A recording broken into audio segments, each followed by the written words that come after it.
لیکن کسی بھی نبی کی امت جب دور زوال میں ہوتی ہے تو چند بزرگوں کو، بڑوں کو اس طور پر بڑا بنا دیا جاتا ہے کہ ان کی زبان سے جو کچھ نکل گیا وہ حرف آخر ہے، نہ یہاں سوال کی گنجائش ہے، نہ یہاں بحث و تمہیز کی گنجائش ہے، نہ آپ ارگیو کر سکتے ہیں، نہ آپ دلیل کی بنیاد پر ان سے اختلاف کر سکتے ہیں، اور اگر آپ نے ایسا کرنے کی کوشش کی تو مورد الزام ٹھہرا دیا جائے گا، آپ کو باغی قرار دے دیا جائے گا آپ کو۔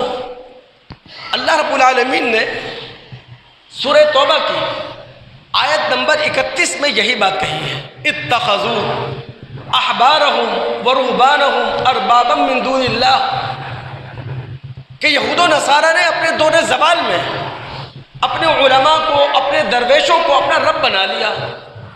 عدی بن حاتم رضی اللہ تعالیٰ عنہ جو قبول اسلام سے پہلے عیسائی تھے، جب مشرف با اسلام ہوئے اللہ کے رسول سے انہوں نے کہا کہ اللہ کے رسول صلی اللہ علیہ وسلم قرآن کہتا ہے یہود و نصارہ نے اپنے دور زوال میں اپنے علماء کو، درویشوں کو رب بنایا، ہم نے تو کبھی بھی رب نہیں کہا انہیں۔ تو رسول نے کیا تشریح کی تھی؟ آپ نے کہا کہ تمہارے علماء اور درویش جس چیز کو حلال کہتے تھے تم حلال مان لیتے تھے، جس چیز کو حرام کہتے تھے تم حرام مان لیتے تھے، کبھی سوال کرنے کی تم نے زحمت نہیں کی، کبھی بحث و تمہیز کی تم نے ضرورت محسوس نہیں کی، جو ان کی زبان سے نکلا اسے شریعت سمجھتے ہوئے تم نے شریعت کا حصہ مان لیا۔ تو یہی تو رب بنانا ہے۔ اور یاد رکھیے، جب اکابر پرستی کسی امت کے اندر آ جائے، اسلاف پرستی کسی امت کے اندر آ جائے، سوال کا گلا گھونٹ دیا جائے کہ جناب آپ کسی سے اختلاف کرنے کا حق نہیں رکھتے، تو پھر آپ نے کیا کیا؟ دین کا ماخذ اللہ اور رسول تھا، آپ نے دین کا ماخذ بدل کے رکھ دیا۔ یعنی عقیدہ لینا تھا اللہ اور اس کے رسول سے لینا تھا، عمل لینا تھا اللہ اور اس کے رسول سے لینا تھا، لیکن آپ نے دین کا ماخذ بدل کر رکھ دیا۔ اس کی ایک واضح مثال، ابھی منگل کو 15 شعبان کی رات گزری، جسے ہند و پاک میں معروف لفظوں میں شب بارات کہا جاتا ہے۔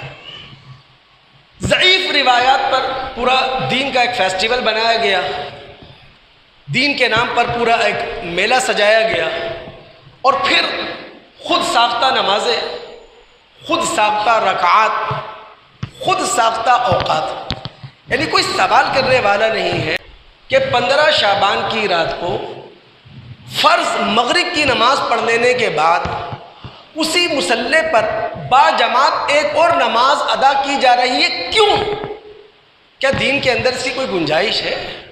کیا اللہ اور اس کے رسول سے یہ چیز ثابت ہے؟ اکابر پرستی، اسلاف پرستی، سوال کا گلا گھونٹ دیا جائے کہ سوال کر ہی نہیں سکتے آپ۔ پھر کسی بھی امت کے زوال کی ایک نشانی، ایک علامت، وہ ہے قول بلا عمل۔ یعنی قول تو موجود ہو لیکن قول کے پیچھے عمل موجود نہ ہو، قول اور فعل کے اندر تضاد پایا جاتا ہو، ظاہر اور باطن کے اندر فرق ہو، گفتار کے غازی زیادہ ہو، کردار کے غازی کمیاب یا نایاب ہو، بظاہر اللہ اکبر کی صدائیں ہوں لیکن وہ بھی نفاق کی چادر میں لپٹی ہوئی ہو، تسبیح ہاتھ میں ہو، دانے گر رہے ہوں لیکن زبان پر دغا ہو، زبان پر دھوکہ ہو۔ جب قول بلا عمل کسی امت کے اندر آ جائے وہ امت زوال آشنا ہے۔ اگر ہم مطالعہ کر سکیں سورہ صف کی آیت نمبر 2 آیت نمبر 3 کا، رب العالمین فرماتے ہیں اے وہ لوگو جو ایمان لائے ہو، لِمَ تَقُولُونَ مَا لَا تَفْعَلُونَ، کیوں وہ بات کہتے ہو جس پر خود عمل نہیں کرتے؟ کبر مقتا عند اللہ ان تقولوا ما لا تفعلون، اللہ رب العالمین کی نگاہ میں انتہائی ناپسندیدہ بات ہے یہ کہ تم کہتے کچھ ہو کرتے کچھ ہو۔ اگر ہم اپنے اسٹیجوں کی تقاریر کا تھوڑی دیر مطالعہ کریں، اپنے ٹی وی ٹاک شوز میں ہنگامہ آرائی کو دیکھیں، یہ دور زوال کی کھلی علامت۔